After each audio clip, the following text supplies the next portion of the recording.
아버지, 저 사랑하는 사람이 생겼어요.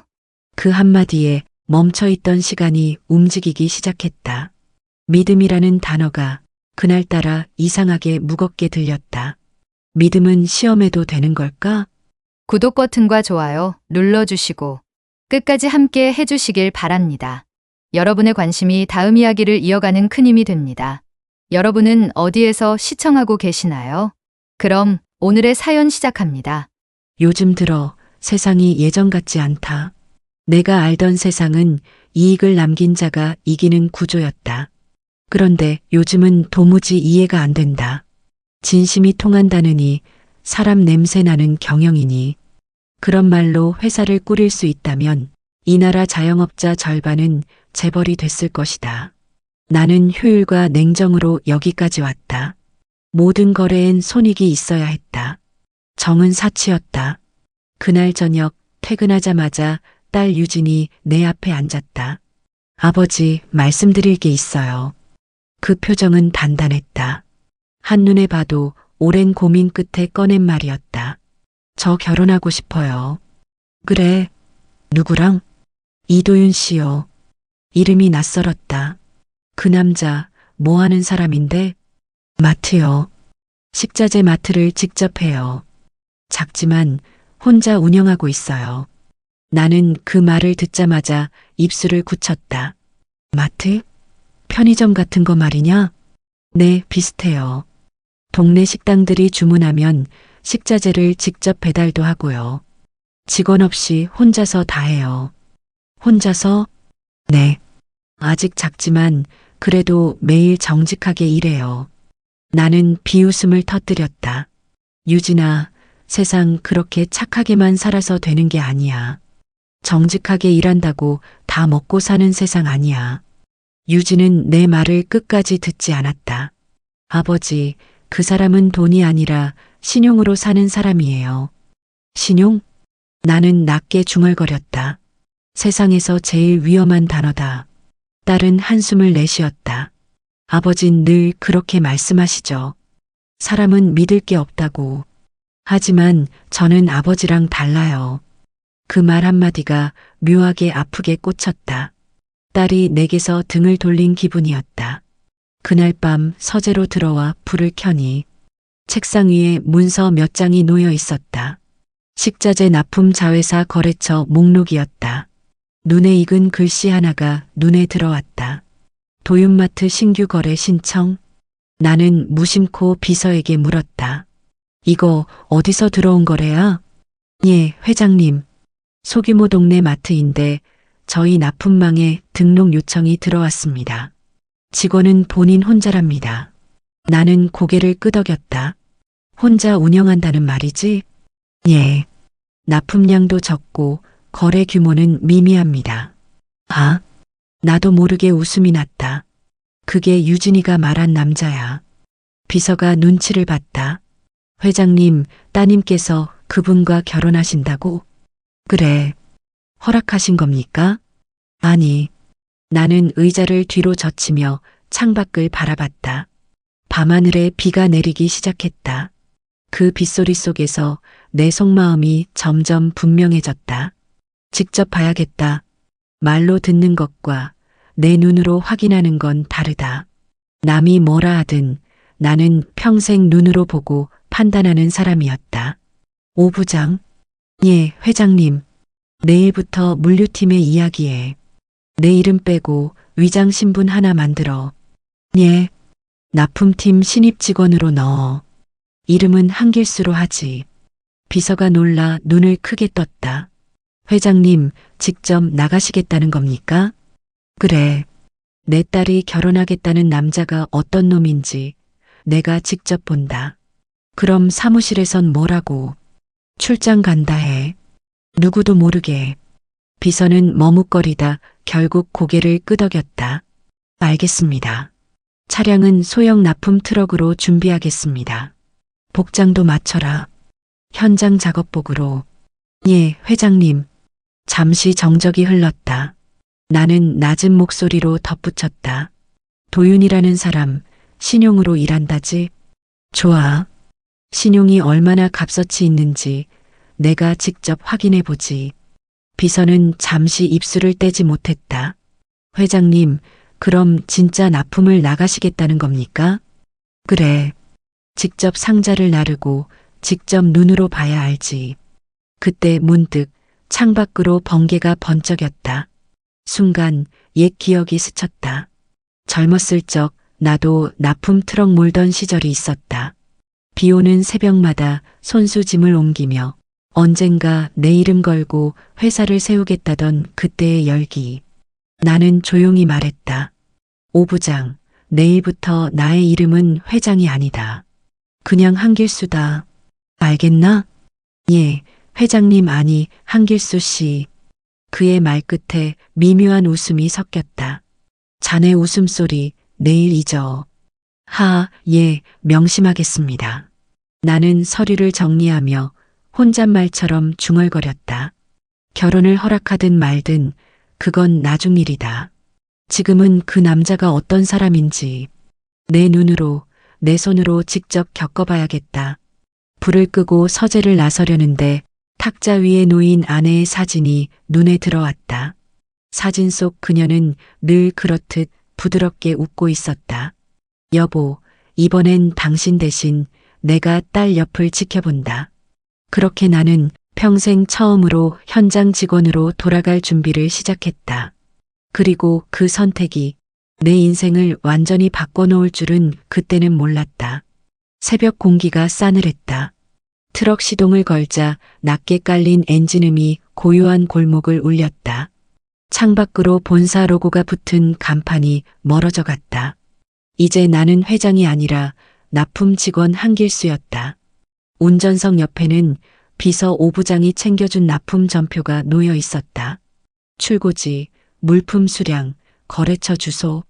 그중 첫 번째 납품지가 도윤마트. 주소 옆에 적힌 숫자가 눈에 들어왔다. 총 주문액 34만 2천 원. 그 금액이 내겐 기가 막혔다. 내가 회장으로 결제하는 한 끼 식사비보다도 적었다. 이래서 장사가 되겠나. 혼잣말이 흘렀다. 핸들을 돌리며 나는 마음속으로 다짐했다. 이번 일 하루 이틀이면 끝날 거다. 내가 직접 보고 그 남자의 허점을 찾아내면 유진도 포기하겠지. 트럭은 오래된 상가 골목으로 접어들었다. 도로 옆으로 재래식 간판이 빼곡히 붙어 있었다. 24시 칼국수, 성심분식, 가정식 백반. 대부분 문을 연 지 오래된 식당들이었다. 마치 이곳만 시간이 멈춘 듯했다. 내비게이션이 목적지를 알렸다. 도윤마트, 좌측 30m. 창밖으로 보이는 간판은 크지 않았다. 붉은 페인트로 도윤마트라고 써 있고 그 아래엔 외상됩니다. 단 신용 있는 분만. 이라는 문구가 붙어 있었다. 나는 피식 웃었다. 요즘 세상에 외상이 어디 있어. 트럭을 세우고 내리니 골목 안쪽에서 남자의 목소리가 들렸다. 이쪽입니다. 조심해서 내리세요. 한 청년이 팔을 걷어붙이고 달려왔다. 회색 점퍼에 검은 앞치마, 손끝엔 먼지가 묻어 있었다. 그가 바로 유진이 말한 남자였다. 아, 길수 기사님이시죠? 그는 환하게 웃었다. 오늘 첫 거래라 조금 설렜습니다. 설렌다는 단어를 듣자마자 나는 얼굴을 굳혔다. 거래는 설레는 게 아니라 계산하는 거다. 물건 어디에 내리면 되나? 내 말투가 거칠게 나왔다. 아, 여기 뒤쪽 창고요. 공간이 좀 좁아서 같이 옮기면 금방 끝납니다. 같이? 그는 미소를 지으며 말했다. 혼자 들기엔 무거우실 거예요. 오늘 날이 습해서 미끄럽기도 하고요. 나는 잠시 말을 잃었다. 보통 사장이라면 납품 기사를 일꾼으로 취급하기 마련인데 이 남자는 마치 동료처럼 말했다. 상자를 들고 안으로 들어가니 좁은 창고 안이 한눈에 들어왔다. 벽 한쪽엔 쌀포대와 라면 박스가 쌓여 있었고 천장에 달린 형광등은 깜빡이고 있었다. 하지만 진열대마다 물건이 가지런히 놓여 있었다. 깨끗했다. 이상할 만큼. 매일 새벽에 제가 직접 정리해요. 먼지 쌓이면 손님들이 안 오거든요. 그의 목소리는 담담했다. 사람은 보이지 않는 데서 신용을 쌓는다고 생각해서요. 나는 그 말을 흘려듣는 척했지만 머릿속에 남았다. 보이지 않는 데서 신용을 쌓는다. 익숙한 단어였지만 내 입에선 한 번도 써본 적 없는 말이었다. 짐을 옮기다 보니 내 허리가 살짝 삐끗했다. 괜찮으세요? 그가 바로 다가와 내 팔을 잡았다. 이건 제가 할게요. 됐어. 내가 옮기지. 아니요. 다치시면 안 됩니다. 오늘 첫날인데 제가 기사님 일 배우면서 도울게요. 배운다? 내가 듣기엔 어처구니 없었다. 사장이 납품 기사에게 일을 배우겠다니. 나는 무심코 물었다. 이 일 오래 했나? 예, 한 5해 됐습니다. 혼자서? 예, 혼자라도 괜찮아요. 사람 믿는 게 제일 어렵더라고요. 그래서 제가 제 자신이라도 믿어야죠. 그 말에 순간 손이 멈췄다. 사람 믿는 게 어렵다. 그건 내가 평생 입버릇처럼 하던 말이었다. 그런데 그가 그 말을 하는데 느낌이 달랐다. 나는 사람을 의심해서 멀어졌고 그는 사람을 믿고 싶어서 혼자가 된 듯했다. 도윤 사장님, 바깥에서 중년 아주머니가 들어왔다. 어제 외상값 이번 달에 꼭 드릴게요. 그는 환하게 웃으며 말했다. 천천히 주세요, 어머니. 어제도 식당 일 힘드셨잖아요. 건강이 먼저예요. 아이고, 고맙네. 젊은 사람이 이렇게 속이 깊으니. 아주머니가 나가자 나는 물었다. 외상장부까지 써주나? 예. 신용은 종이보다 마음에 쓰는 거잖아요. 나는 코웃음을 쳤다. 그런 식이면 망하기 딱 좋겠군. 그럴 수도 있죠. 그는 웃으며 대답했다. 그래도 그 사람들 덕분에 제가 이 자리에 있어요. 순간 대꾸할 말을 잃었다. 그의 웃음엔 계산이 없었다. 내가 평생 쌓아온 사업 감각으로는 해석되지 않는 종류의 표정이었다. 짐을 다 내리고 나는 차로 돌아왔다. 엔진을 켜려다 문득 백미러에 비친 마트 안을 다시 봤다. 그는 여전히 손님에게 인사하고 있었다. 머리카락은 땀에 젖었고 그 땀방울이 조명에 반짝였다. 나는 중얼거렸다. 이 남자 뭔가 이상하다. 트럭이 골목을 벗어날 때까지 그의 모습이 계속 거울 속에 남아 있었다. 2번째 납품 날이었다. 비가 조금씩 내렸다. 유리창에 떨어진 빗방울이 천천히 흘러내렸다. 나는 와이퍼를 켜지도 않은 채 트럭을 몰았다. 도윤이라는 청년의 얼굴이 자꾸 떠올랐다. 그 웃음, 그 태도, 그 말투까지. 도무지 계산이 서질 않았다. 외상이라 저러다 망하는 건 시간 문제지. 나는 혼잣말을 내뱉으며 트럭 핸들을 돌렸다. 요즘 같은 시대에 신용을 믿고 장사하는 건 위험한 도박이었다. 내가 쌓은 세상은 그렇게 돌아가지 않았다. 골목 어귀에 들어서니 도윤마트 붉은 간판이 비에 젖어 있었다. 좁은 도로 양옆엔 작은 식당들이 줄지어 있었고 어딜 봐도 오래된 골목이었다.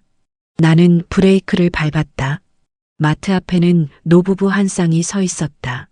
남자는 낡은 모자를 눌러쓰고 여자는 손에 봉투를 들고 있었다.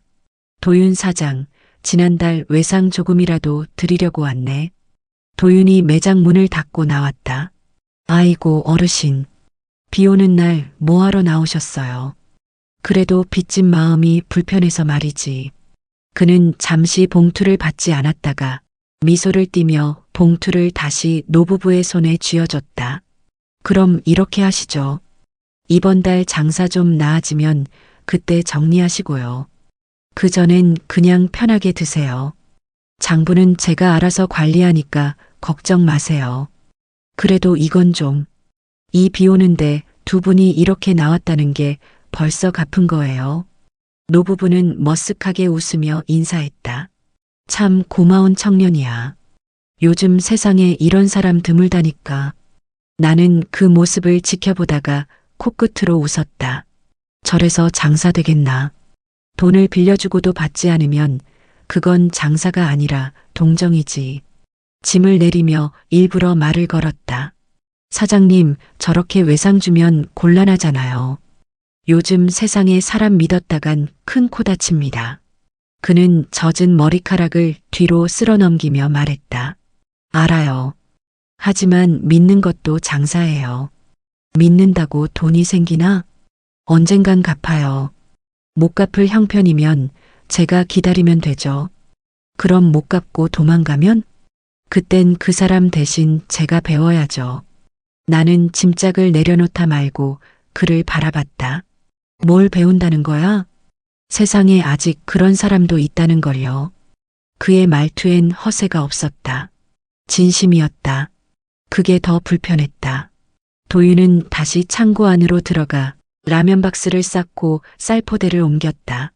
비에 젖은 손으로도 물건을 다루는 동작이 정직했다. 허투루 움직이는 법이 없었다. 그때 옆 가게 아주머니가 비닐봉지를 들고 뛰어왔다. 사장님, 지난번에 깜빡하고 장부에 안 적었어요. 괜찮아요. 기억해 주신 게 어디예요? 그래도 혹시 까먹을까봐. 그럼 여기 적어둘게요. 그는 장부를 꺼내 조심스럽게 이름을 썼다. 글씨가 둔탁했지만 또박또박했다. 나는 무심코 물었다. 이런 거 일일이 다 적나? 네. 숫자보다 사람 이름이 더 중요하니까요. 장부는 돈 세는 용도 아닌가? 그렇죠. 하지만 저한테는 관계세는 장부이기도 해요. 나는 그 말에 잠시 입을 다물었다. 관계라. 내가 평생 피하고 또 피하던 단어였다. 사람들이 다 좋게만 나오진 않을 텐데. 맞아요. 나쁜 일도 많죠. 그는 웃으며 대답했다. 그래도 나쁜 일 겪으면서도 좋은 사람 하나 만나면 그게 남아요. 그 한 사람 덕에 다시 시작할 수 있잖아요. 그 말에 가슴 한쪽이 묘하게 찔렸다. 어릴 적 나도 그런 도움을 받은 적이 있었다. 납품 트럭 몰던 시절 공장 사장이 내게 돈 대신 식사 한 끼를 내어주던 장면이 떠올랐다. 밥 먹고 일하라던 그 말. 그 목소리가 오래된 테이프처럼 귓속에서 되살아났다. 나는 그 기억을 밀어내듯 짐짝을 더 세게 던졌다.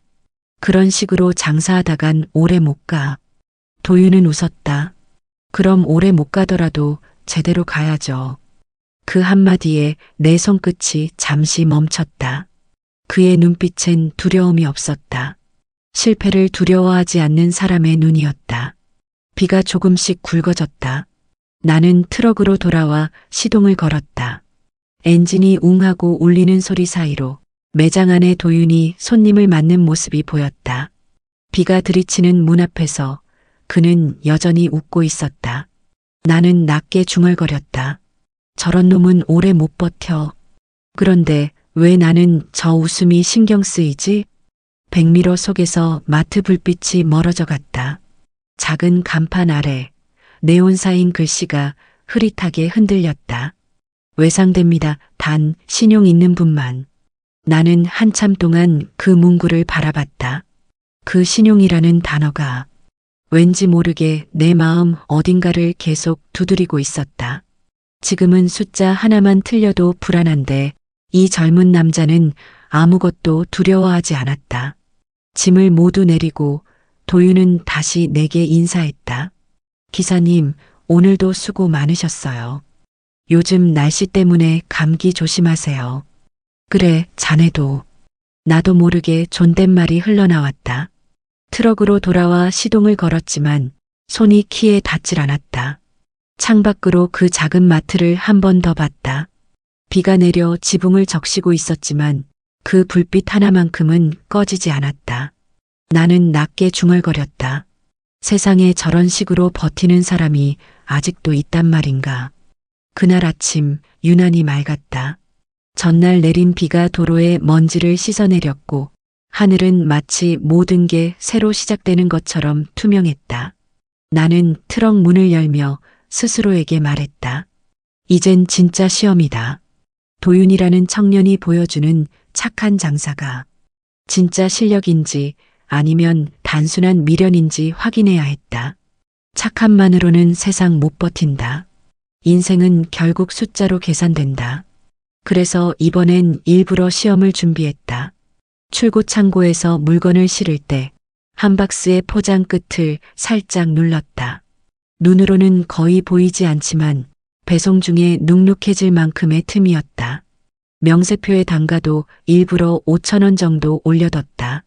작은 차이지만 제대로 보는 사람이라면 분명 알아차릴 숫자였다. 트럭을 몰며 중얼거렸다.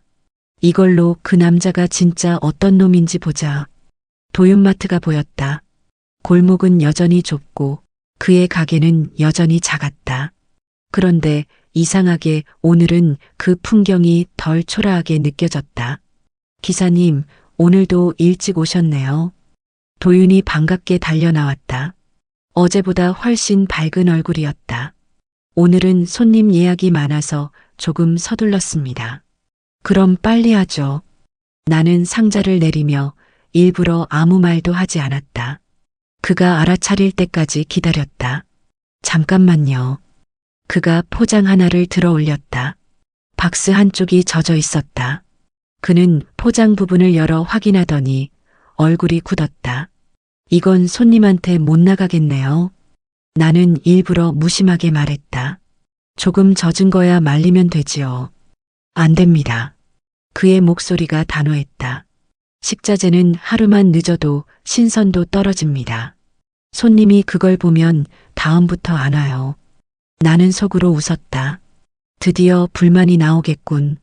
그런데 예상과 달랐다. 그는 바로 메모지를 꺼내더니 이건 제가 반품 처리 요청 넣겠습니다. 본사 담당자 성함만 알려주시면 제가 직접 연락드릴게요. 직접요? 예. 손님한테 나가기 전에 해결해야죠. 그는 물건을 창가 쪽으로 옮기며 덧붙였다. 누가 잘못했는지는 중요하지 않아요. 문제가 생기면 제가 제 이름으로 책임져야 합니다. 그의 말투엔 짜증도 변명도 없었다. 그냥 단단했다. 본사에서 뭐라 해도 괜찮겠어요? 괜찮습니다. 잘못된 건 수정해야죠. 그래야 신용이 쌓이니까요. 그는 신용이라는 단어를 참 쉽게 말했지만 그 속에 담긴 의미가 예전보다 다르게 들렸다. 그건 참는 것이 아니라 바로잡는 것이었다. 조금 후 계산대 앞에서 명세표를 확인하던 그가 고개를 갸웃하며 내게 물었다. 기사님, 이 항목 금액이 조금 다릅니다. 나는 태연하게 말했다. 창고 쪽에서 단가가 바뀌었을 겁니다. 그는 한동안 명세서를 바라보다가 혹시 제가 착각했을 수도 있죠. 하고 미소를 지었다. 하지만 그 다음 말이 날 멈추게 했다. 그런데 확인 안 된 건 그냥 넘어가면 안 되죠. 이건 오늘 결제에서 제외하겠습니다. 확인 후에 정산하죠. 제외한다고요? 예. 장부는 정확해야 합니다. 신용은 마음으로만 지키는 게 아니라 기록에서도 보여야 하니까요. 그는 볼펜으로 해당 항목에 X표를 치고 서류에 확인 후 정산이라고 적었다. 그 손놀림이 깔끔했다. 나는 잠시 말이 막혔다. 이 남자 눈치챘구나. 그런데도 나를 탓하지 않았다. 문제를 정확히 짚고 감정 섞지 않고 내 몫의 체면까지 지켜줬다. 그가 다시 말문을 열었다. 저도 납품할 때 이런 일 많이 겪었습니다. 한쪽에서만 책임지면 오래 못 갑니다. 서로 믿고 확인해줘야 관계가 남아요. 그 말이 내 가슴을 쿡 찔렀다. 나는 평생 사람을 계약으로만 묶어왔는데 이 청년은 사람을 관계로 묶고 있었다. 짐을 모두 내리고 트럭으로 돌아가려는데 그가 다시 불렀다. 기사님, 나는 돌아봤다. 그가 젖은 박스를 들어 보이며 말했다. 이건 제가 본사랑 따로 처리하겠습니다. 다음 거래 때는 이런 문제 없게 부탁드립니다. 아, 예. 알겠습니다. 오늘은 커피 한 잔 드시고 가세요. 직접 내린 겁니다. 그는 카운터에서 뜨거운 커피 한 잔을 건넸다. 잔 위엔 김이 피어올랐다. 맛은 없을지도 몰라요. 그래도 진심은 넣었습니다. 나는 그 말을 듣고 피식 웃었다. 요즘 세상에 진심으로 장사하는 사람이 어딨나? 있어야죠. 없으면 제가 하면 되니까요. 그 말이 이상하게 오래 남았다. 없으면 내가 하면 된다. 그건 단순한 의욕이 아니라 신념이었다. 나는 트럭으로 돌아와 조용히 커피를 한 모금 마셨다. 쓴맛이 입안에 퍼졌지만 이상하게 따뜻했다. 이 남자 단순한 장사꾼이 아니네. 혼잣말이 새어나왔다. 백미러 속에서 도윤이 상자를 정리하는 모습이 보였다. 햇살이 비치는 창가 쪽에서 그는 빛에 비친 먼지를 털어내고 있었다. 그 순간 내 가슴 속에서 묘한 감정이 일었다. 이상했다. 내가 이 남자를 시험하고 있는데 자꾸만 그가 나를 가르치는 기분이었다. 트럭 시동을 걸며 중얼거렸다. 시험을 친 건 나였는데 이상하게 내가 시험당한 기분이군. 트럭이 골목을 빠져나갈 때 도윤마트의 붉은 간판이 거울에 작게 흔들렸다. 그 아래 문구가 선명히 보였다. 외상됩니다. 단 신용 있는 분만. 오늘 처음 그 문장이 진짜로 무슨 뜻인지 알 것 같았다. 며칠 동안 도윤의 가게는 분주했다.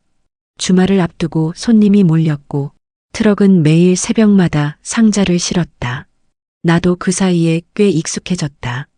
박스를 옮기며 직원들처럼 움직였고 사람들은 나를 그냥 길수 기사님이라 불렀다. 하지만 그 평온은 오래가지 않았다. 월요일 아침 창고 출입구에 낯선 남자가 서 있었다. 두꺼운 서류 봉투를 든 우리 계열사 물류팀 주임이었다. 오부장이 보낸 사람일 리 없었다.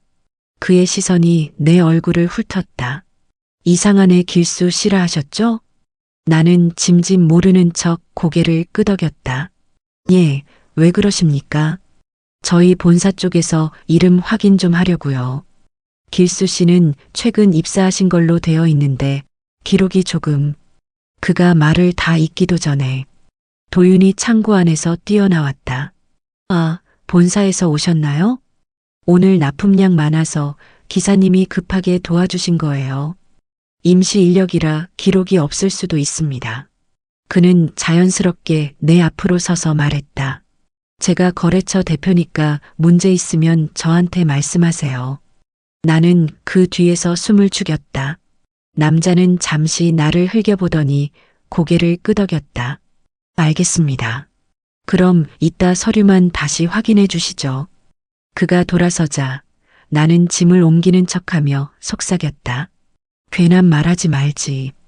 의심만 키웠잖아요. 죄송합니다. 기사님이 곤란해 보이셔서요. 그런데 나보다 자네가 더 곤란해질 수도 있겠군. 괜찮습니다. 그는 짧게 웃었다. 제가 책임질 일이라면 감수해야죠. 그때였다. 마트 입구 쪽에서 낯익은 중년 남자 2명이 들어왔다.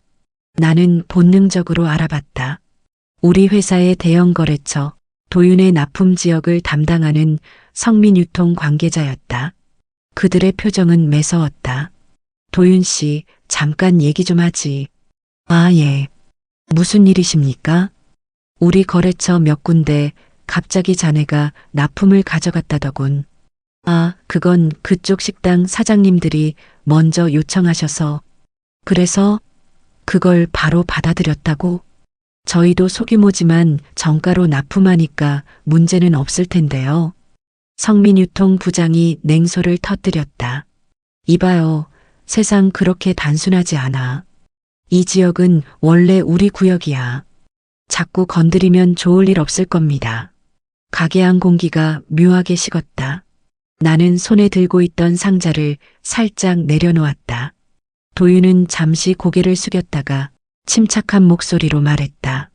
저희는 불법으로 한 일 없습니다. 저희 거래는 다 서류상으로 진행됐어요. 서류상으론 다 그렇게들 말하지. 부장이 가까이 다가왔다. 요즘 젊은 사람들 의욕 넘치는 건 좋은데 세상 돌아가는 순리라는 게 있는 거야. 도윤은 잠시 말을 멈췄다. 그의 손끝이 미세하게 떨렸다. 하지만 눈빛은 흔들리지 않았다. 순리가 아니라 관행 아닙니까? 뭐라고? 순리라면 공정해야죠. 누구나 같은 조건에서 경쟁해야 합니다. 부장의 얼굴이 굳었다. 좋아요. 그렇게 해봅시다. 그 대신 앞으로 우리 거래처는 당신한테 물건 한 통도 안 넘길 거요. 그는 비웃으며 문을 나섰다. 가게 문이 덜컥 닫히자 공기가 무겁게 가라앉았다. 나는 트럭 쪽으로 걸어가며 낮게 말했다. 그쪽이랑 엮이면 피곤해진다. 알아요. 그런데 왜 저렇게까지 나서? 그분들 가게 중엔 저한테 외상 남긴 곳이 많아요. 그가 짧게 숨을 내쉬었다. 그분들이 장사 접으면 그 외상은 끝이에요. 하지만 그분들이 다시 일어나면 그때 갚겠죠. 나는 더 이상 아무 말도 할 수 없었다. 그건 장사꾼의 계산이 아니었다. 사람을 믿는 인간의 계산이었다. 며칠 뒤 사무실에선 소문이 돌기 시작했다. 길수 씨, 그 납품 기사 정체가 이상하대. 아니래도 말투나 눈빛이 그냥 기사 같진 않다더라. 그 말이 내 귀에 들어올 때마다 등줄기에 식은땀이 흘렀다. 밤에 오 부장에게 전화를 걸었다. 내 신분 누가 알아챈 것 같아. 회장님, 무리하신 겁니다. 이제 철수하시죠. 아직 안 된다. 그 남자가 어디까지 버티는지 봐야 해. 그럼 적어도 트럭은 다른 기사로 대체하시죠. 회장님 얼굴 오래 가리기 힘듭니다. 나는 잠시 침묵했다. 아니, 내가 직접 봐야 해. 전화를 끊고 창문 밖을 보았다. 도시 불빛 사이로 도윤의 작은 마트 간판이 떠올랐다. 비는 다시 내리고 있었고 그 붉은 네온 불빛이 희미하게 젖어 있었다. 저 청년은 지금 무너지고 있을까? 아니면 또 웃고 있을까? 나는 알 수 없었다. 다만 마음 한구석이 묘하게 불편했다. 이젠 단순히 딸의 남자를 시험하는 일이 아니라 한 사람의 믿음을 지켜보는 시험이 되어버린 것 같았다. 작은 성공의 예비사위. 며칠 사이 도윤의 마트 분위기가 달라졌다. 지난주까지만 해도 손님이 뜸했는데 이젠 골목 입구까지 사람들이 줄을 섰다. 새벽 트럭이 도착하자 그가 직접 밖으로 나와 말했다. 길수 기사님, 오늘은 창고 쪽 말고 이쪽으로 내려주세요. 왜요? 온라인 주문이 늘어서요. 포장 동선 바꿨어요. 그는 간단한 말로 상황을 설명했지만 나는 순간 멈췄다. 온라인 주문? 매장 안으로 들어서자 벽면 한쪽에 작은 모니터가 설치돼 있었다. 화면엔 도윤마트 스마트 배송 주문 관리라는 문구가 떠 있었다. 직원 2명이 노트북으로 결제 내역을 확인하고 있었다. 그거 다 자네가 만든 건가? 예. 개발자 친구가 도와줬어요. 근처 식당 사장님들이 전화 대신 앱으로 주문하시면 제가 바로 납품 일정 짜서 돌립니다. 앱으로 주문을? 예, 요즘은 어르신들도 익숙하세요. 전화보다 간편하대요. 나는 속으로 혀를 찼다. 그놈 참 생각보다 머리가 돌아가네. 내가 회장으로 있을 때도 이런 현장 아이디어를 낸 직원은 드물었다. 이거 돈 들었겠네. 네. 초기 비용이 좀 있었죠. 그래서 다른 지점은 못 냈어요. 대신 배송 효율을 높였어요. 어떻게? 차량 한 대가 골목 세 곳을 묶어서 도는 방식이에요. 한 바퀴 돌면 세 군데 다 납품 끝입니다.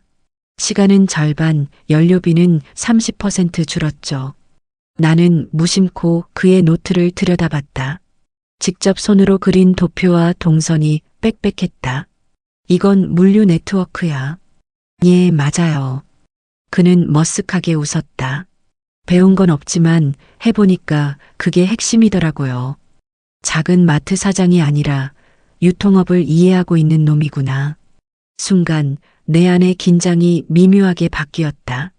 도윤이 단순히 착한 장사꾼이 아니라 머리와 감각을 같이 쓰는 청년으로 보였다. 손님이 몰려오자 그는 능숙하게 움직였다. 한쪽 손으로 결제를 처리하면서 다른 손으론 휴대폰으로 납품 알림을 보냈다. 오늘 주문은 15건이에요. 15? 지난주엔 5건이었어요. 요즘 SNS 타고 입소문이 나서 주변 식당들이 새로 등록하고 있어요. 나는 무의식 중에 고개를 끄덕였다. 그때 문득 생각이 스쳤다. 저렇게 부지런한데 왜 내 딸이 그를 좋아했는지 조금은 알겠군. 하지만 곧 이성이 끼어들었다. 그래도 안 돼. 저건 청년의 도전이지 가장의 책임은 아니야. 그날 오후 도윤은 나를 불렀다. 기사님, 시간 괜찮으세요? 왜요? 새 물류 창고 자리 보러 같이 가보실래요? 이 골목 말고 바로 옆에 비어있는 공간이 있는데 요즘 주물량 감당이 안 돼서요. 나는 그 말을 듣고 잠시 멈췄다. 창고를 확장한다고? 예. 지금은 하루 30건 납품인데 앱 통해서 늘어나면 일일 100건까지는 가능합니다. 차량 추가 없이도요. 그는 손에 쥔 서류를 내밀었다. 이건 예상 손익표입니다. 적자 전환은 4개월, 손익분기점은 6개월. 나는 서류를 받아들었다. 자필로 쓴 숫자와 계산식이 빽빽했다. 놀랍게도 허술하지 않았다. 이런 계산을 직접 했다고? 자네, 이런 건 어디서 배웠나? 배운 건 없지만 기사님이 하시는 말 자주 들었잖아요. 숫자가 진심을 증명한다고요. 나는 그 말을 듣고 잠시 멈췄다. 내 말? 그는 모를 리 없었다. 내가 누구인지 모르는 채 내 언어로 내 철학을 되돌려주고 있었다. 이걸 성공시키면 우리 회사랑 경쟁해야 하는데 괜찮겠어요? 그는 웃었다. 경쟁이라니요. 저 같은 가게가 재벌이랑 경쟁하겠어요? 그냥 그 사이에 있는 사람들을 살리고 싶을 뿐이에요. 나는 그 순간 묘하게 불편해졌다. 그 말, 나한테는 도전처럼 들리는데 도윤은 모르고 있었다. 지금 눈앞에 납품 기사가 바로 그 재벌이라는 걸. 기사님, 전 딱 한 가지 꿈이 있어요. 뭔데요? 이 골목을 살리는 거예요. 우리 같은 사람들도 기술 쓰면 충분히 버틸 수 있거든요. 나는 대꾸하지 못했다. 그의 말이 맞았다. 하지만 내 세상에서는 그런 꿈은 늘 누군가의 계산에 묻혀 사라졌다. 트럭으로 돌아오며 나는 오래된 생각에 잠겼다. 그래도 안 된다. 꿈은 좋지만 내 딸을 그런 사람에게 맡길 순 없어. 그러나 거울 속 그의 가게는 조금씩 커지고 있었다. 어제보다 손님이 늘었고 가게 앞엔 식당 주인들이 줄을 서 있었다. 작은 성공이었다. 그러나 묘하게 그 성공이 내 가슴 어딘가를 뜨겁게 만들었다. 나는 낮게 중얼거렸다. 좋은 사람인 건 알겠다. 하지만 내 딸은 아직 모른다. 사람이 착한 거랑 인생을 책임지는 건 다른 문제다. 트럭 시동을 걸었다. 엔진음이 울리는 사이 도윤의 목소리가 귓가에 남았다. 신용이란 믿음에 기술을 더하는 겁니다. 그 한마디가 이상하게 오래 울렸다. 며칠째 비가 내렸다. 트럭 유리창에 떨어지는 빗방울이 길게 늘어졌다가 흘러내렸다. 그날따라 납품 일정도 거래처도 이상하게 줄었다. 조용한 하루였다. 도윤은 매장 안에서 창문을 닫고 있었다. 밖에 서 있는 나를 보더니 손을 흔들었다. 기사님, 비 피하세요. 그가 가게 안으로 나를 불렀다. 오늘은 주문이 좀 줄었네요. 예, 다들 휴무인가 봐요. 그는 웃었지만 표정 어딘가에 묘한 그늘이 있었다. 괜찮겠어요? 괜찮아요. 이런 날도 있죠.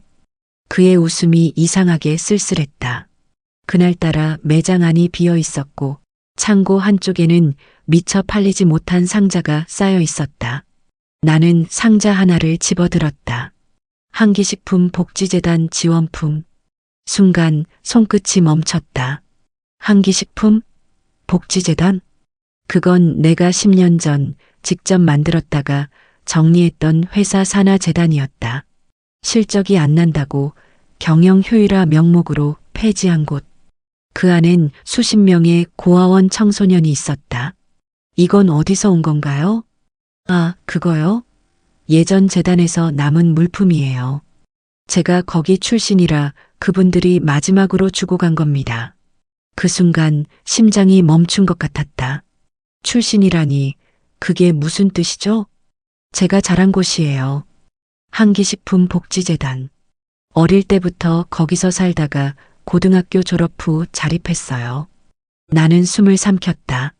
도윤은 아무렇지 않게 말을 이어갔다. 그때 재단이 갑자기 문을 닫아서 아이들 다 흩어졌죠. 저는 운 좋게 공장 알바하다가 이 일을 시작했어요. 창밖에 빗소리가 갑자기 멀게 들렸다. 재단을 닫으라고 지시한 사람 바로 나였다. 그때 나는 숫자만 봤다. 아이들이 아니라 운영비와 효율만 계산했었다. 그 결과 그 아이들 중 하나가 지금 내 앞에 있었다. 그럼 그 재단이 문 닫고 나서 힘들었겠네요. 예. 처음엔 원망도 많이 했죠. 세상은 가진 사람 마음대로구나. 그런 생각이요. 근데 지금은 그냥 감사해요. 감사해요? 예. 그때 거기서 배운 게 다거든요. 신용이 뭐고 사람이 뭔지 같이 먹는 밥 한 끼의 의미 같은 거요. 그래서 제 가게 간판 밑에 그 문구를 붙였어요. 그는 고개를 들어 간판을 바라봤다. 외상됩니다. 단 신용 있는 분만. 그 문구 재단 원장님이 늘 하시던 말이에요. 그걸 기억하고 있었어요? 예. 그때 밥 주시던 아주머니가 돈보다 믿음이 먼저야 하셨거든요. 나는 아무 말도 할 수 없었다. 목구멍이 막혔다. 그 한마디가 마치 내 과거를 꿰뚫는 칼처럼 느껴졌다. 도윤은 여전히 차분했다. 그래서요, 기사님. 전 아직도 그분들처럼 살고 싶어요. 어려워도 믿음으로 버티는 사람으로요. 믿음으로 버티는 사람. 나는 속으로 되뇌었다. 내가 무너뜨린 세상에서 그는 여전히 그 믿음을 지키고 있었다. 도윤은 미소를 지었다. 아, 이거 재밌는 얘긴데요. 뭔데요? 그 재단 설립자 이름이 한기석이었어요. 기사님이랑 이름이 비슷하네요. 그래요, 우연이죠. 나는 억지로 웃었다. 손끝이 미세하게 떨렸다. 그는 모를 것이다. 그 우연이 어떤 의미인지. 비는 점점 굵어졌다. 트럭에 올라타며 손잡이를 쥐었는데 그 손이 젖어 있었다. 피가 도는 감각이 사라지는 느낌이었다.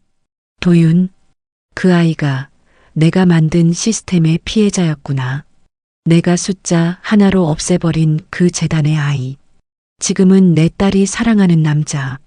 엔진을 걸었지만 시동이 쉽게 걸리지 않았다. 마음속이 복잡했다. 내가 지워버린 이름이 지금 내 앞에서 또렷이 되살아나고 있었다. 한기식품 복지재단 도윤. 이름을 중얼거리며 백미러를 봤다.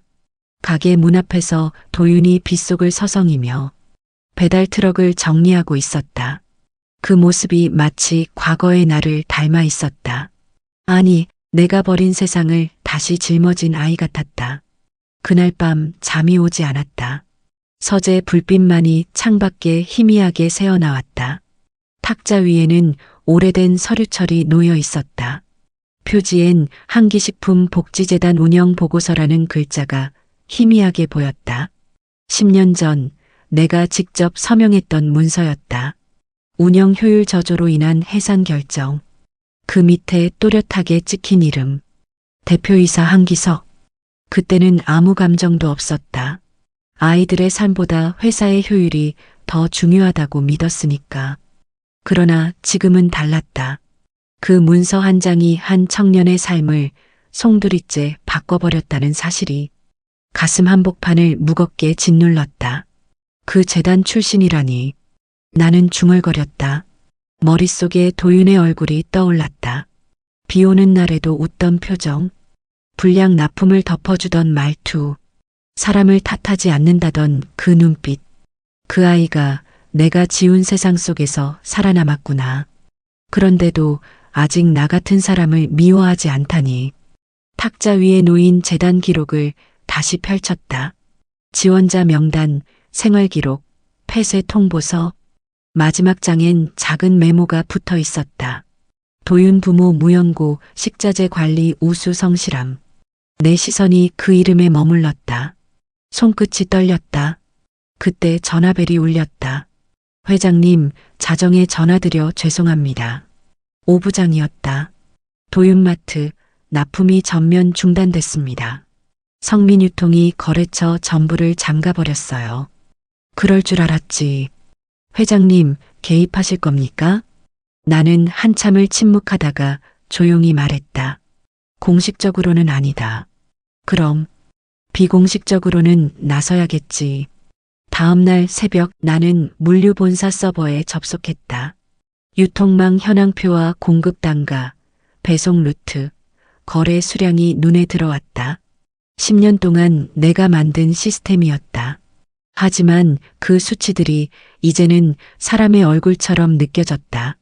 수치 속엔 누군가의 밥벌이가 있었다. 오 부장. 예, 회장님. 길수물류 명의로 신규 납품선 하나 만들어. 내 이름은 절대 올리지 말고. 네. 성민유통이 막은 식자재 공급망. 우리가 대신 열어준다. 그럼 회사 손실이 아니라 회복이다. 나는 단호하게 말했다. 그 아이는 내가 만든 세상에 짓눌린 사람이야. 그를 조금이라도 살리면 그건 나한테 남은 마지막 이자 같은 거다. 오 부장은 한참을 말없이 듣더니 낮게 말했다. 회장님, 그게 빚이십니까? 나는 고개를 끄덕였다. 그래, 인생에서 제일 무거운 빚이지. 며칠 뒤 도윤의 마트엔 다시 트럭이 드나들기 시작했다. 그는 놀란 표정으로 말했다. 이상하네요. 지난주까진 재고 없다더니 오늘은 정상 공급됐어요. 그것도 단가가 내려갔네요. 나는 짐짓 무심하게 대답했다. 세상이 또 돌고 도는 거겠죠. 운이 좋았나 봅니다. 그는 웃었다. 정말 세상도 아직 따뜻하네요. 나는 대답 대신 고개만 끄덕였다. 세상이 아니라 내가 움직였지. 그 말을 삼킨 채 묵묵히 상자를 옮겼다. 그날 오후 비가 다시 내렸다. 가게 안은 손님으로 북적였다. 근처 식당 사장들이 도윤 사장 물건 다시 들어왔대 하며 반가워했다. 그의 얼굴에도 오랜만에 생기가 돌았다. 기사님, 오늘은 커피 한잔하고 가세요. 그가 종이컵에 따뜻한 커피를 따라 내밀었다. 요즘 느끼는 게 있어요. 뭔데요? 사람이요. 어떤 사람은 그냥 스치지만 어떤 사람은 이유 없이 도와주더라고요. 그런 사람은 꼭 세상 어딘가에 있네요. 나는 그 말을 듣는 순간 묘하게 숨이 막혔다. 그 어딘가가 바로 나인데. 그는 이어 말했다. 기사님, 전 요즘 그 생각해요. 진짜 도움은 이유가 없다고요. 그냥 그 사람이 좋으니까 그 사람이 사라지면 안 될 것 같으니까요. 나는 아무 대답도 하지 못했다. 그래, 이유 없는 도움. 그게 지금 내가 하고 있는 일이다. 그날 밤 집으로 돌아왔다. 오랜만에 불을 다 끄고 탁자 위 작은 초 하나를 켰다. 희미한 불빛이 방 안을 부드럽게 비쳤다. 그 앞에는 유진의 사진이 놓여 있었다. 사진 속 딸은 예전처럼 환하게 웃고 있었다. 나는 한참을 바라보다가 손끝으로 촛불 주위를 감쌌다. 작은 불빛이 흔들렸지만 꺼지지 않았다.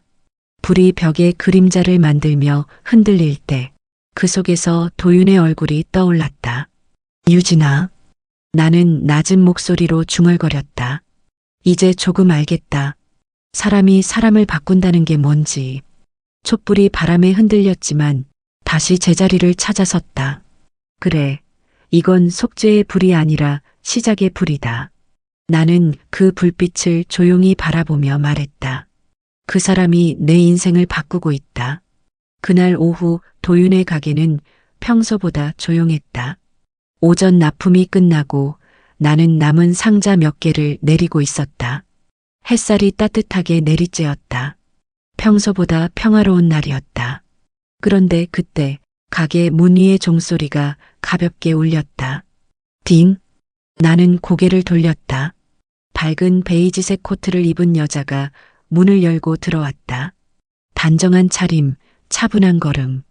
그 얼굴을 보는 순간 손끝에서 상자가 미끄러질 뻔했다. 유진이다. 내 딸. 숨이 막혔다. 나는 반사적으로 모자를 더 눌렀었다. 그리고 일부러 트럭 쪽으로 몸을 돌렸다. 이럴 수가 여길 어떻게 해. 도윤이 놀란 듯 말했다. 유진 씨? 그녀는 부드럽게 웃었다. 일하는 모습이 궁금해서요. 여기까지 온다고 연락이라도 주시지. 그럼 긴장하실 거잖아요. 긴장요? 이런 모습 처음 보니까요. 두 사람의 웃음소리가 잔잔하게 흘렀다. 나는 트럭 안으로 올라서며 상자를 더듬었다. 손끝이 덜덜 떨렸다. 이러다 들키겠다.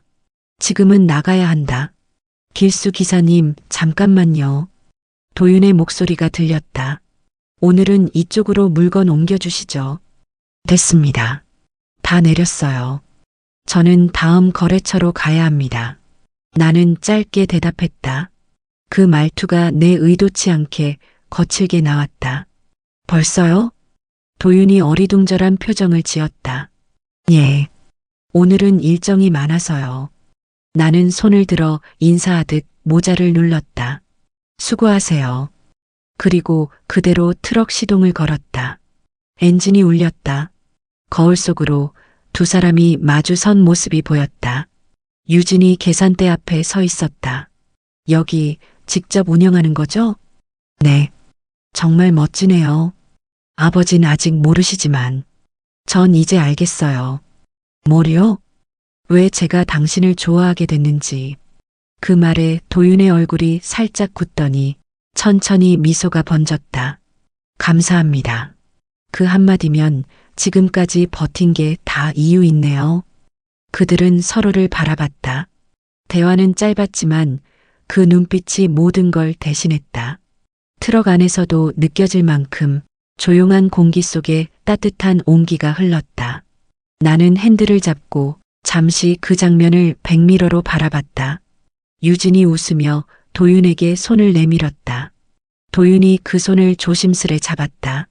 그들의 손끝이 맞닿는 순간 햇살이 창문 사이로 들어와 두 사람을 비췄다. 그래, 저게 사랑이구나. 나는 조용히 중얼거렸다. 한참 동안 그대로 서 있다가 클러치를 밟았다. 이제 가야지. 엔진음이 낮게 울렸다. 트럭이 천천히 골목을 빠져나올 때 백미러 속에서 그들이 여전히 마주보고 있었다. 도윤은 그녀에게 뭔가를 말했고 유진은 고개를 끄덕였다. 그 표정이 너무도 평화로워. 눈을 뗄 수가 없었다. 나는 마지막으로 거울을 보며 속삭였다. 그래, 너희 둘 잘 어울린다. 그리고 기어를 넣었다. 트럭이 부드럽게 앞으로 움직였다. 바퀴 아래로 햇살이 스며들었다. 아버지가 아니라 그냥 한 사람으로서 오늘만큼은 축복해주고 싶었다. 그날 오후 납품을 마치고 트럭을 몰고 돌아오는 길이었다. 도로 끝에 붉은 석양이 길게 번졌다. 엔진음만 들리는 고요한 길 위에서 문득 낮의 장면이 떠올랐다. 유진이 도윤의 가게에 나타나 웃던 얼굴. 그 둘이 마주보던 눈빛은 아무리 부정해도 진심이었다. 나는 미세하게 웃었다. 그래, 내가 괜히 두 사람을 막은 거였지. 혼잣말처럼 중얼거렸다. 다음 날, 늘 하던 대로 새벽 납품을 준비했다. 박스를 내리는데 가게 맞은편 카페 창가에서 누군가 나를 바라보고 있었다. 유진이었다. 그녀는 내 트럭 옆면을 보았다. 낡은 로고, 벗겨진 글자, 한기물류. 그녀의 얼굴이 굳었다. 손에 쥔 커피가 덜덜 떨렸다. 그리고 곧장 내 앞으로 걸어왔다. 아버지. 그 한마디에 손끝이 멈췄다. 끝났구나. 정말 아버지 맞죠? 왜 이런 일을 하셨어요? 도윤이 놀라 가게에서 뛰어나왔다. 유진 씨? 그녀는 도윤의 팔을 붙잡았다. 이분 기사님 아니에요. 우리 아버지예요. 도윤이 나를 바라봤다. 믿기지 않는 표정이었다. 나는 모자를 벗었다. 그래, 내가 내 아버지다. 왜 숨기셨어요? 그 사람을 믿지 못했기 때문이다. 아버지, 유진아, 내가 결혼하겠다는 사람을 직접 확인하고 싶었다. 아버지로서 마지막으로. 유진의 눈에 눈물이 맺혔다. 그래서 이렇게까지 하신 거예요? 그땐 그게 옳다고 생각했다. 하지만 이제 아니다. 도윤이 천천히 앞으로 다가왔다. 회장님, 이제 말씀 안 하셔도 됩니다. 그의 목소리가 낮고 차분했다. 전 이미 알고 있었습니다. 뭘 말인가? 그 재단이요. 제가 자란 곳. 나는 숨을 삼켰다. 언제부터? 유진 씨한테 듣기 전에도 한 번쯤 그런 생각은 했습니다. 한기식품 복지재단. 그 이름이 제 기억에 남아 있었거든요. 그는 고개를 숙였다. 그 재단이 사라질 때 모두 힘들어했어요. 그런데 이상하게 저는 원망이 안 됐습니다. 그곳에서 배운 게 너무 많았거든요. 나는 멍하니 그를 바라봤다. 배운 게 많았다니. 네. 신용은 숫자가 아니라 사람이라는 거요. 그 말을 들었을 때 전 어릴 때라 잘 몰랐는데 이제는 조금 알 것 같습니다. 잠시 침묵이 흘렀다. 유진이 눈물을 닦으며 말했다. 아버지, 이제 이해되세요? 그 사람이 어떤 사람인지. 나는 조용히 고개를 끄덕였다. 그래 알겠다. 그 아이는 내가 버린 자리에서 사람을 지키고 있었구나. 도윤은 미소를 지었다. 그 재단을 없앤 게 죄라면 전 그 죄 덕분에 이 자리에 서 있습니다. 그의 말이 마음을 파고들었다. 나는 천천히 숨을 내쉬었다. 내가 틀렸어. 사람은 숫자로 평가할 수 있는 존재가 아니었어. 유진이 도윤의 손을 잡았다. 아버지, 이 사람 정말 진심이에요. 그래, 이젠 안다. 나는 그들에게 다가갔다. 미안하다, 둘 다. 그리고 고맙다. 햇살이 세 사람의 어깨 위로 부드럽게 내려앉았다. 가게 유리창에 세 사람의 모습이 겹쳐 비쳤다. 이상하게 마음이 편안했다. 오늘 내 부정이 끝났다. 트럭을 몰고 돌아가는 길. 도로 위에 노을빛이 번졌다. 유리창에 비친 내 얼굴이 조용히 웃고 있었다. 신용이란 결국 사람의 얼굴이었구나. 나는 혼잣말처럼 중얼거렸다. 그리고 오랜만에 마음속에서 무언가가 따뜻하게 켜졌다. 며칠 뒤 날씨가 맑았다.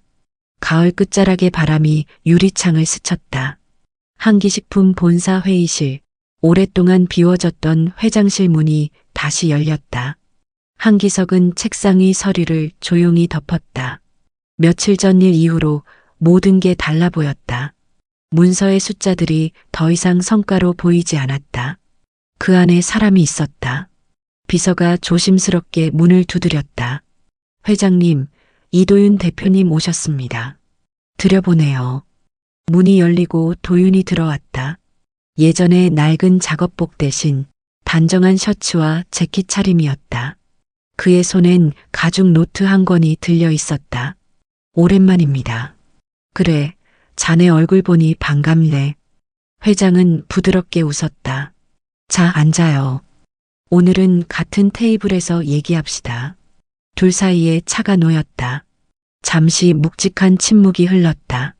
도윤이 먼저 입을 열었다. 이런 자리에 불러주셔서 감사합니다. 감사할 건 없어요. 내가 오히려 미안해야지. 그 말씀 이미 충분히 받았습니다. 도윤의 말투엔 여유가 있었다. 이젠 회장 앞에서도 눈을 피하지 않았다. 그날 이후 생각을 많이 했어요. 회장은 천천히 말을 이었다. 자네가 만든 시스템, 그게 단순히 장사 방식이 아니더군. 그냥 골목 살리기 프로젝트일 뿐입니다. 아니요. 회장은 고개를 저었다. 그건 하나의 철학이에요. 돈보다 관계, 거래보다 신용. 그건 내 세대가 버린 가치거든요. 도윤은 조용히 웃었다. 그래서 이 일을 하고 있습니다. 그 가치를 다시 살려보고 싶어서요. 회장은 서류 한 장을 내밀었다. 이건 제안서입니다. 한기식품에서 소상공인 납품망을 복원하려 합니다. 그 프로젝트의 총괄을 맡아주었으면 합니다. 제가요? 그래요. 도윤 씨가 그 재단 출신이란 게 오히려 자산이에요. 그 철학이 필요하거든. 도윤은 잠시 고개를 숙였다. 회장님, 감사하지만 전 아직 작습니다. 이 일은 저보다 더 큰 사람이 해야죠. 아니, 회장은 단호하게 말했다. 작은 사람이 시작해야 해요. 큰 사람들은 늘 계산부터 하니까. 잠시 둘 다 웃었다. 짧지만 따뜻한 웃음이었다. 그때 문이 열렸다. 유진이 커피 2잔을 들고 들어왔다. 제가 직접 내려봤어요. 회장은 놀란 듯 웃었다. 언제부터 커피를 그렇게 잘 내리나? 오늘이 처음이에요. 그냥 세 사람 처음 만나는 자리니까. 도윤은 잠시 유진을 바라봤다. 그의 눈빛엔 여전히 소박한 진심이 있었다. 유진은 커피를 내려놓으며 말했다. 아버지, 저도 이제 믿어요. 사람은 계산으로 보지 않아야 한다는 걸. 회장은 미소를 지었다. 그래, 내 덕분에 내가 그걸 배웠다. 잠시 침묵. 그는 도윤을 향해 손을 내밀었다. 자네도 이제 내 옆자리에서 같이 갑시다. 이제부터는 시험이 아니라 동행이에요. 도윤은 조용히 손을 맞잡았다. 감사합니다. 고마운 건 나야. 회장은 천천히 말을 이었다. 10년 전 내가 닫은 문을 자네가 다시 열었어. 이번엔 내가 그 문을 지켜줄 차례야. 그 순간 회의실 창밖으로 햇살이 들어왔다. 세 사람의 얼굴 위에 부드럽게 내려앉았다. 유진은 미소 지었다. 이제 진짜 가족이네요. 회장은 웃었다. 그래, 이제야 제대로 시작이구나. 그날 저녁 회장은 사무실 불을 끄고 천천히 창가로 걸어갔다. 도시의 불빛이 저 멀리 반짝였다. 그 아래 작은 골목길이 보였다. 도윤마트, 네온 간판이 은은하게 빛났다. 그 불빛을 보며 회장은 조용히 중얼거렸다. 신용은 다시 돌아왔다. 사람의 세상으로.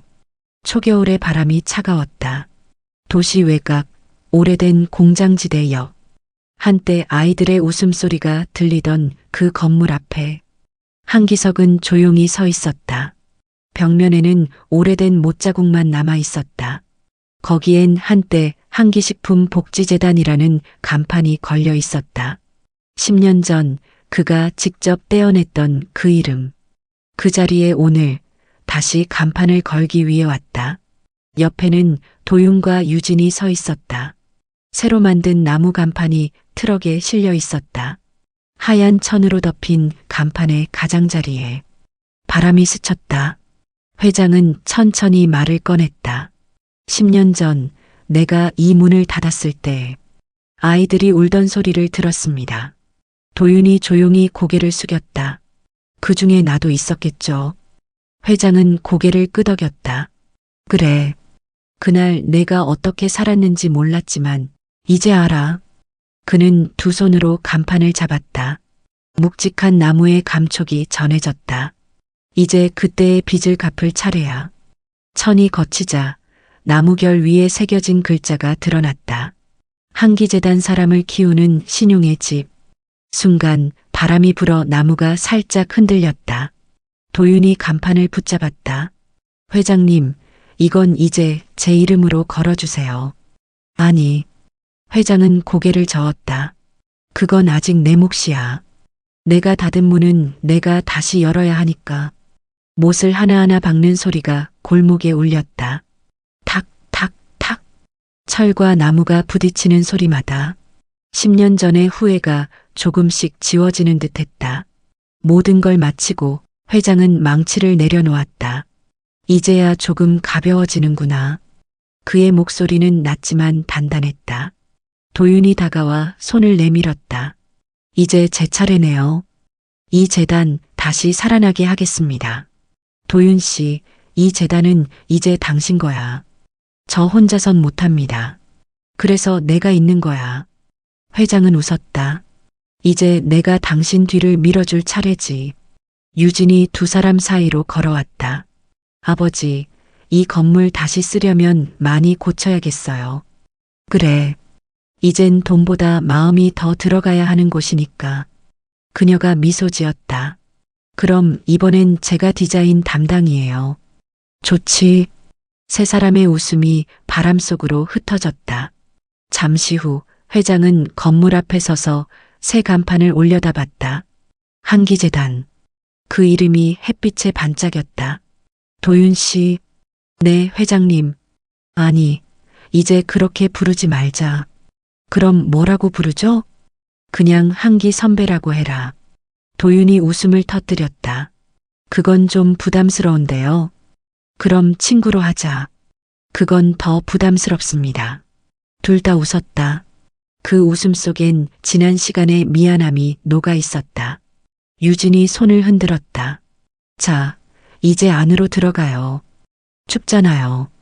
세 사람은 나란히 문 안으로 걸어갔다. 건물 안엔 아직 먼지가 남아 있었지만 햇살이 들어와 공기 속에 은빛 입자를 만들고 있었다. 회장은 그 빛을 바라보며 천천히 말했다. 신용은 숫자가 아니라 사람이었지.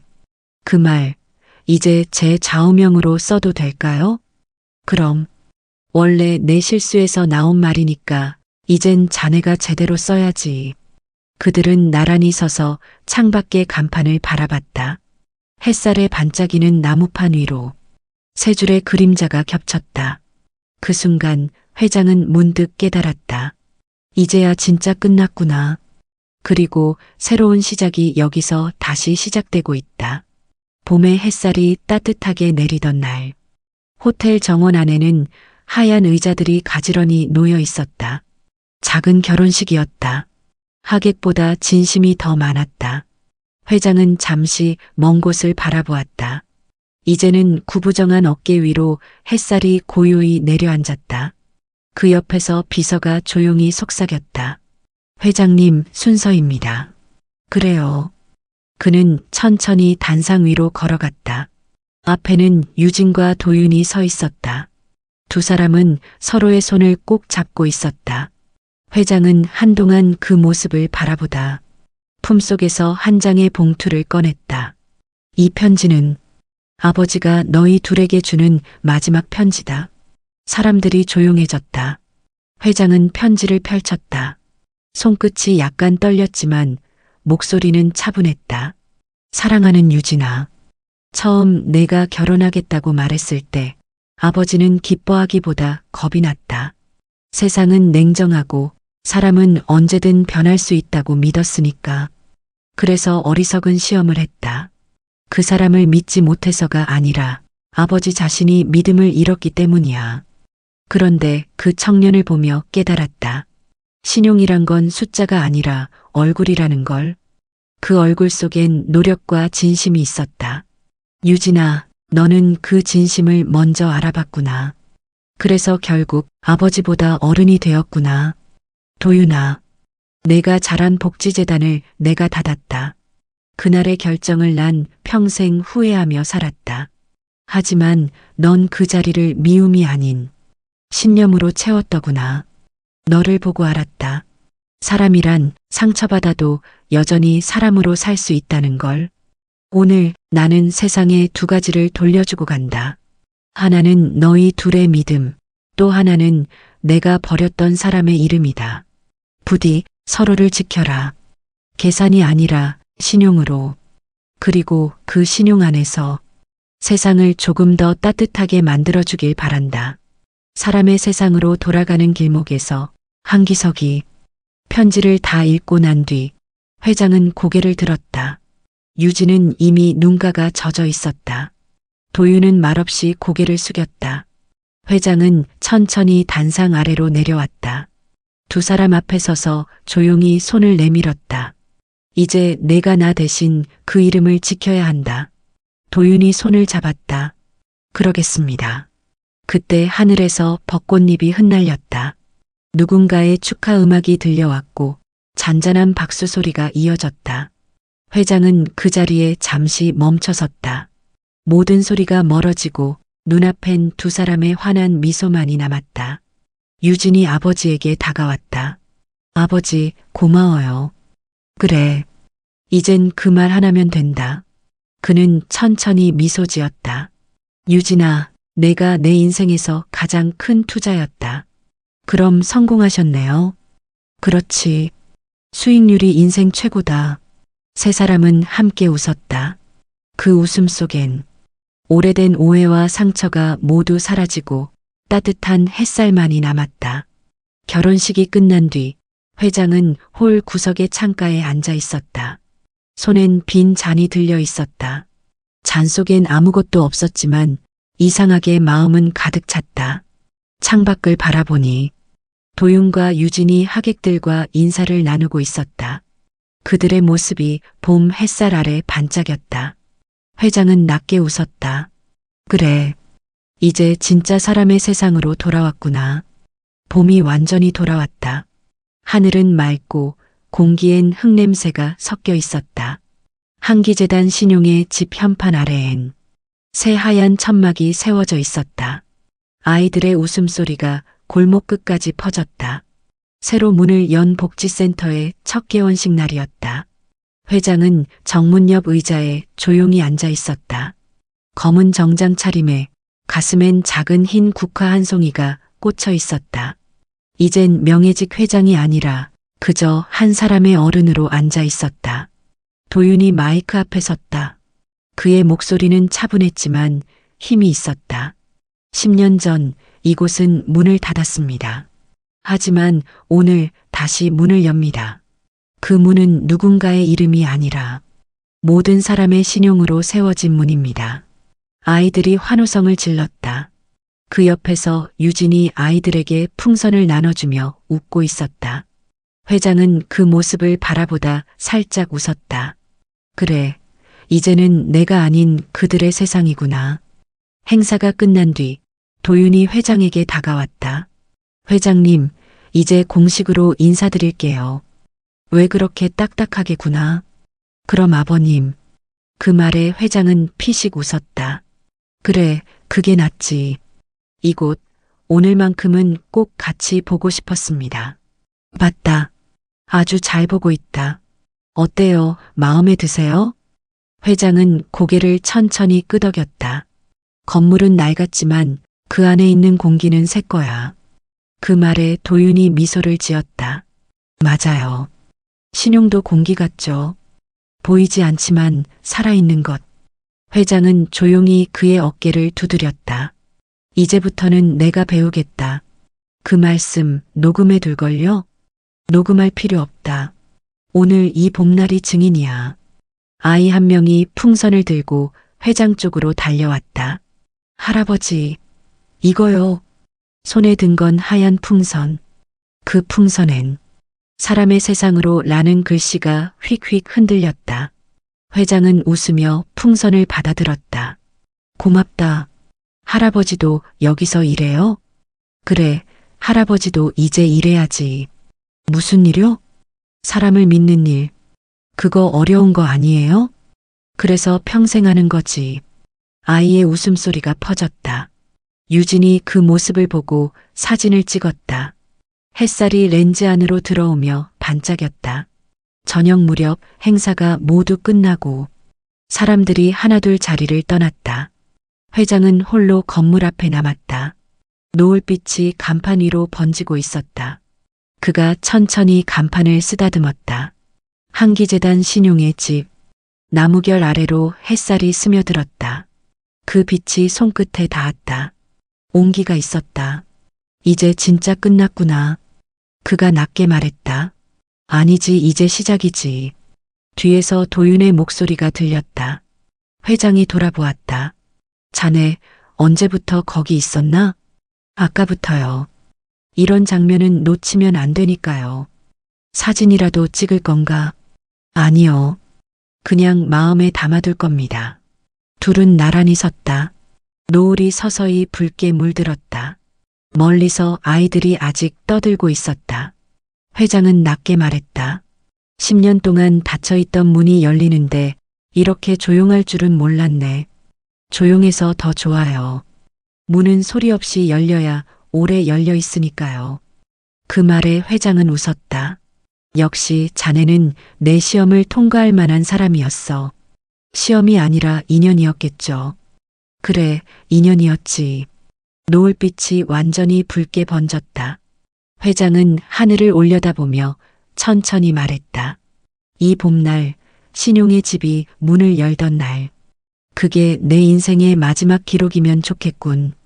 도윤이 대답했다. 그럼 그 기록, 제가 이어가겠습니다. 부탁하네. 회장은 마지막으로 간판을 한 번 더 쓰다듬었다. 그리고 뒤돌아 걸었다. 그의 그림자가 길게 늘어졌다. 바람이 불었다. 새로 달린 간판이 햇살을 받아 반짝였다. 이제는 하루가 참 짧게 느껴진다. 아침 햇살이 들어왔다 싶으면 벌써 노을이 진다. 시간이 이렇게 빨리 흐르는 걸 나는 이제야 배웠다. 오늘도 재단에 나왔다. 아이들은 학교에 가고 직원들은 회의 중이라 사무실은 한산하다. 탁자 위에는 오래된 노트 한 권이 있다. 그 노트엔 한기식품 복지재단 시절 메모들이 빼곡히 적혀 있었다. 효율이 곧 신용이다. 손실은 죄다. 젊은 날에 내가 남긴 글씨였다. 그 문장을 바라보다가 나는 펜으로 천천히 줄을 그었다. 그리고 그 옆에 새로 썼다. 신용은 사람이 만든다. 손끝이 미세하게 떨렸다. 이 짧은 문장을 쓰기까지 참 오래 걸렸다. 창밖엔 아이들의 웃음소리가 들렸다. 신용의 집 놀이터 쪽에서 도윤과 유진이 아이들과 함께 풍선을 나눠주고 있었다. 둘이 함께 웃는 모습이 오래전 나와 아내의 젊은 시절을 닮아 있었다. 나는 의자에 앉아 조용히 속삭였다. 그래, 잘 살고 있구나. 예전엔 그런 말이 쉽게 나오지 않았다. 누군가를 칭찬하기보다 항상 결과부터 따지고 이익과 손실로 사람을 계산했다. 그래서 내 곁엔 숫자만 남았다. 그 숫자들이 내겐 권력처럼 느껴졌지만 결국 나를 텅 비게 만든 게 그것이었다. 이제야 안다.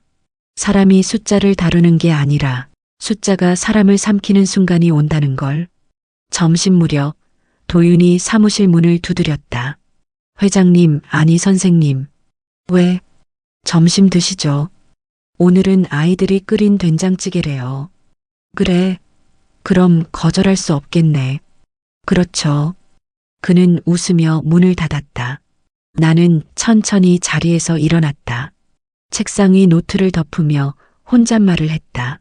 사람이 만든 신용이라. 그게 결국 사람을 살리는구나. 문을 나서려다 창밖으로 시선을 돌렸다. 봄 햇살이 부드럽게 퍼지고 있었다. 바람이 불자 건물 앞의 깃발이 살짝 흔들렸다. 사람의 세상으로. 그 문구가 오늘따라 또렷하게 보였다. 그날 저녁 집으로 돌아와 서재 불을 켰다. 탁자 위엔 오래된 사진 액자가 놓여 있었다. 사진 속엔 젊은 나와 아내 그리고 어린 유진이 함께 있었다. 나는 액자를 손끝으로 쓰다듬었다.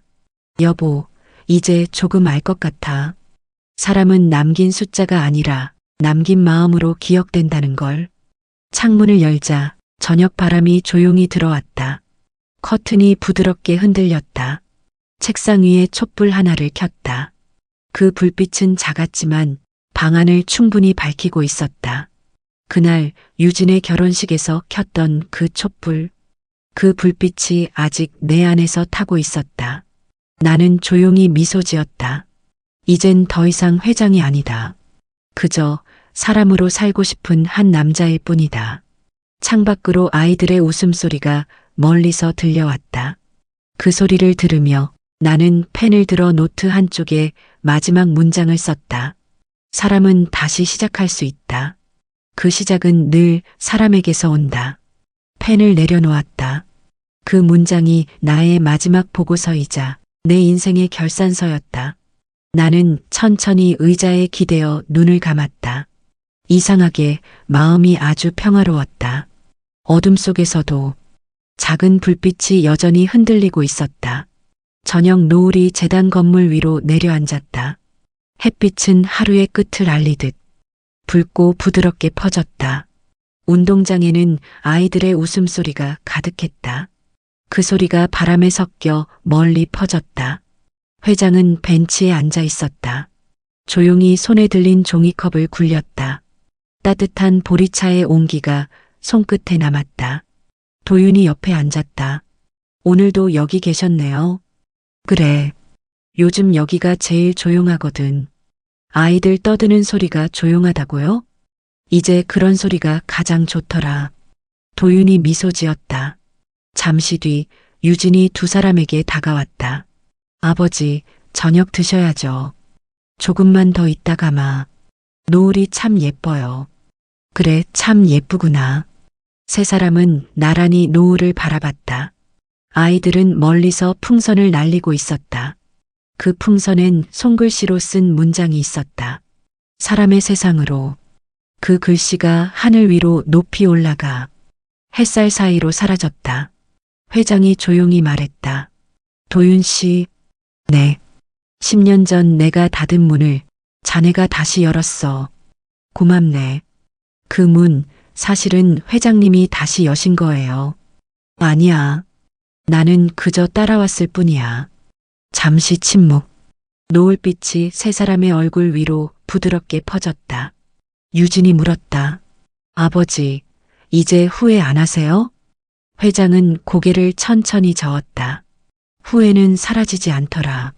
다만 그 자리를 사람이 채우면 조금은 덜 아프지. 유진은 아버지의 손을 잡았다. 그래도 이제 다 괜찮아요. 그래, 괜찮다. 그는 천천히 고개를 끄덕였다. 바람이 불었다. 나무 잎사귀들이 흔들리며 햇살을 반사했다. 잠시 후 도윤이 일어섰다. 아이들이 기다립니다. 가봐요. 같이 가시죠. 회장은 천천히 몸을 일으켰다. 그래, 같이 가자. 세 사람은 나란히 걸었다. 아이들이 뛰어노는 운동장으로 향했다. 그때 재단의 스피커에서 음악이 흘러나왔다. 느리고 따뜻한 피아노 선율. 아이들이 세 사람을 향해 달려왔다. 할아버지, 아저씨, 선생님. 아이들의 손엔 색색의 풍선이 들려 있었다. 누군가 물었다. 이 풍선 어디까지 올라갈까요? 회장은 미소 지었다. 저 하늘보다 조금 더 위까지. 그럼 떨어지면요? 그땐 다시 사람 곁으로 오겠지. 아이들이 웃었다. 그 웃음 속에서 노을빛이 점점 더 깊어졌다. 카메라는 멀어진다. 세 사람의 뒷모습이 운동장을 가로질러 붉은 빛 속으로 천천히 걸어간다.